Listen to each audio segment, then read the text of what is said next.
ngithathelela uMaheyana mama ngosuthu dinizule engikhuluma ngayo yes mama ngabulala yasizile uqotha imbokode lesisekelo ufana endlovu emnyama asondini usilwa nonkunzi imbili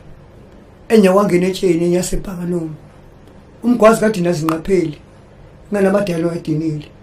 inkono nezinga umzophuma ehlathini bawulabalabela ithole la kwamsweli elenyise liguqile indaba engize ngimncane ngaze ngamdala ngayibona ngamehlo usifuba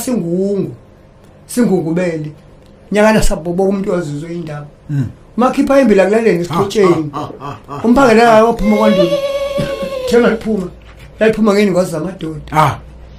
thwagijimani ngazo zonke izindlela niyobekela abalubelo abakwantina abakwavuma uthi dinozulu yenzile indaba ukwaze impi yema ngeke kwethatha umsimiso ukuhlasele ngamahashe ngemuzo obuwe emahashini mathi ukuthela phume ngesitaba zeitabe imbili ihloba nezungeni phela umuntu ashaya into yenze